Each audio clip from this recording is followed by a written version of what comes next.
Welcome to the klutchkittengaming podcast, where I play an indie game for 5 hours and let you know whether or not it's worth your time and money.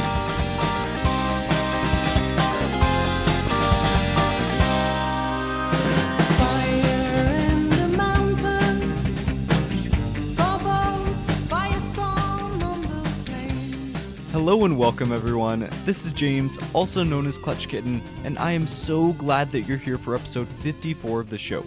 I recently got back from a week-long vacation to Texas, so I'm kind of still in that catch-up phase of returning home.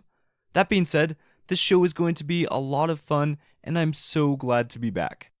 As always, if you have thoughts about the show, game recommendations, or even random questions for me, don't hesitate to reach out. You can find me via email at klutchkittengaming@gmail.com or on Instagram at klutchkittengaming.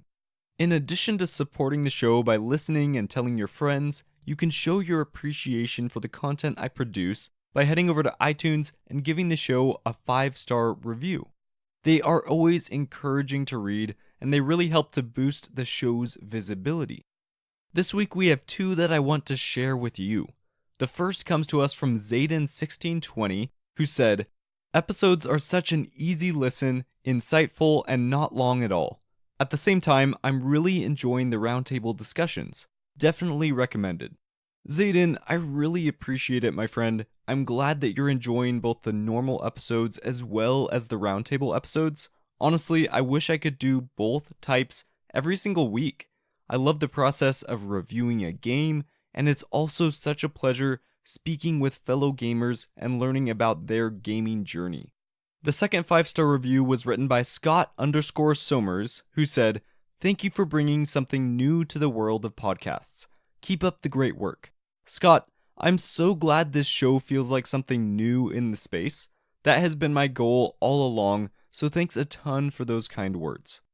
As you're probably well aware, this is usually the part of the show where I mention a piece of news from the week, but since I feel super out of the loop in regards to what's going on in the world of gaming at the moment, we're going to ease back into things by getting right into this week's game.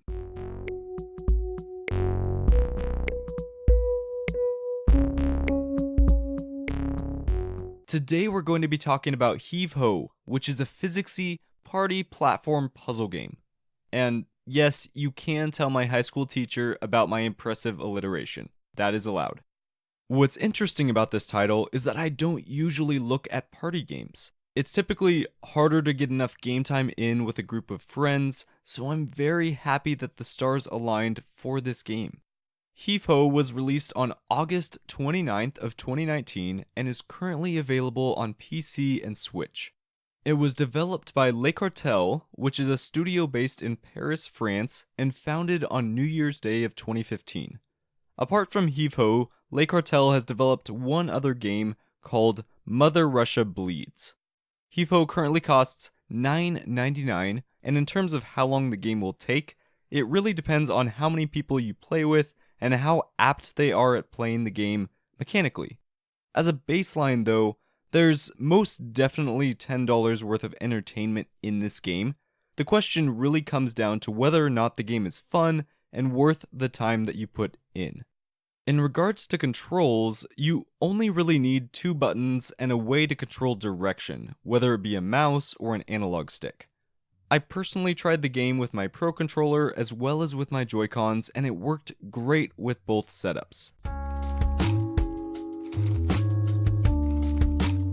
So we're breaking a lot of the norms with this episode because usually this is the part where I talk about the game's narrative. However, given that this game doesn't have a thread of storyline, I decided to skip the entire section. Don't worry though, you'll get to hear plenty of narrative discussion in next week's episode. But for now, let's take a look at Heave Ho's gameplay. I want you to close your eyes for a minute, unless of course you're currently driving, and I want you to think back to when you were a young lad or lass. My assumption is that at some point, you and your pals were playing on the playground and decided to pretend that those god-awful bark chips on the ground were lava. If you fell off the playground into the lava, you lost the game. Simple as that. Heave Ho is essentially that game, but in video game form. You can play solo or with up to 3 other friends, and after choosing the look of your character, you're put into a level. The game already starts off on a wacky front because instead of being a normal looking dude or lady with 2 arms, 2 legs, and a head, you're basically Geodude from Pokemon. You have a head with 2 arms jutting out of the sides, which creates a unique dilemma when it comes to movement. Since you can't walk, movement is controlled entirely by your gigantic arms.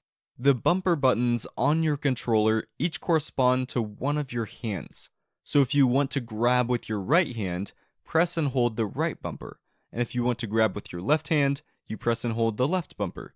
From there, movement takes many forms. If you're kind of basic, you'll probably go with the standard monkey climb, just like on the monkey bars at the playground. Or maybe if you're a little bit crazier and like Marvel, you'll go with the Spider-Man, which just means that you fling your entire Geodude body in the hopes that you'll find a wall to grab onto before plummeting to your death.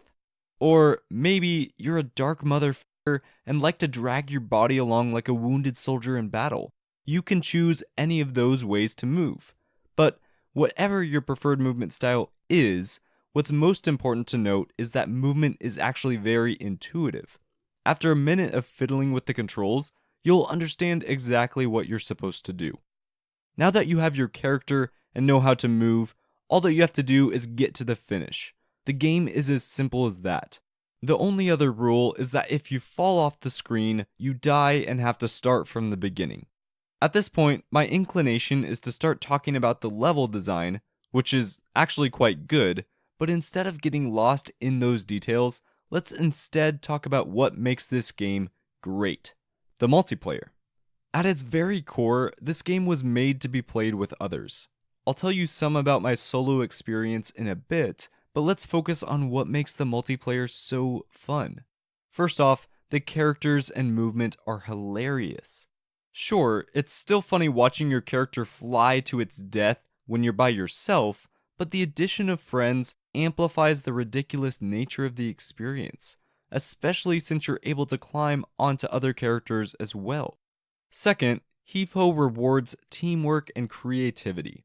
The levels are designed so that they can be completed in a variety of ways.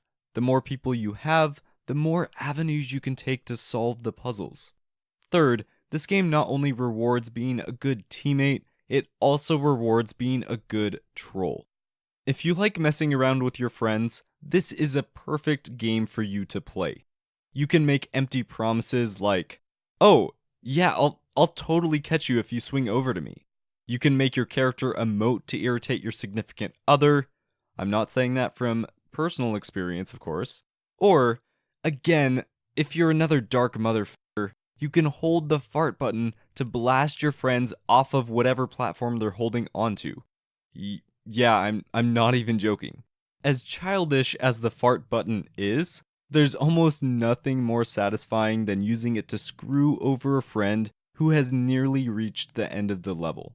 In the end, though, you still have to work together as a team, or you'll never move on to the next puzzle. Before we transition to art and sound design, I want to briefly mention solo play. I spent a bit of time playing by myself, and it was an interesting experience. I still enjoyed my time because the levels were designed well, but I also wasn't laughing uncontrollably every few minutes. It's almost like the solo mode is a shadow of what the game is meant to be. So the gameplay is clearly a win, but how are the visuals and sound design?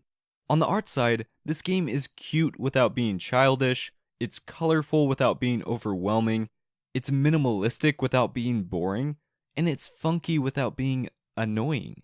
It's not Picasso by any means, but for what this game is, the art fits perfectly. On the sound design side, it reminded me a lot of some of the Jackbox games, like Fibbage 3. It's not the kind of music you'd want to jam out to in a car, but it provides a nice background noise while you play. When it comes to the sound effects, they did a fairly good job of rounding out the experience. There aren't a ton of effects to judge, but what's there is A-okay.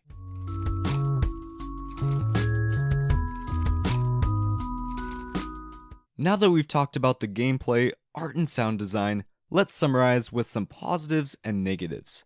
First off, on the positive side, Le Cartel did a great job of creating an approachable party game which still has depth. Instead of introducing progression through adding complex systems, they used level design to increase the difficulty. Because of that, this was a game that my father-in-law was able to pick up and play with ease despite his lack of video game experience. Second, the way Heave Ho provides a stage for stories to be made is perfect. What I mean by that is that the game doesn't force you to betray a friend or to do a puzzle in a certain way. It instead provides you with the tools to create the fun that you and your friends actually want to have. Third, the art and sound design did a great job of enhancing an already great experience. First off, on the negative side, the solo mode is not nearly as fun as the cooperative mode.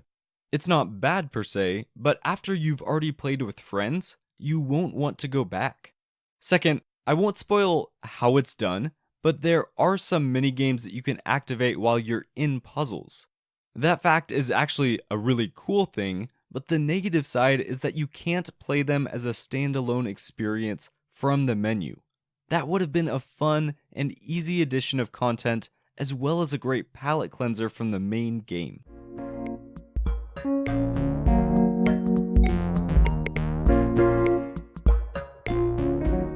We've made it now to the final boss.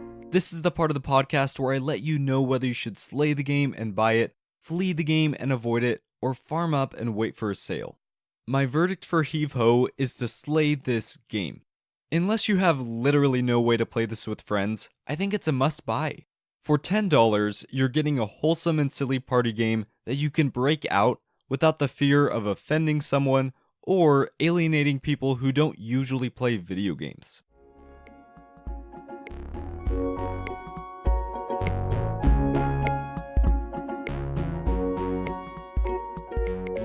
As always, thank you all so much for taking the time to listen in. If you enjoy the show, supporting what I do is super simple.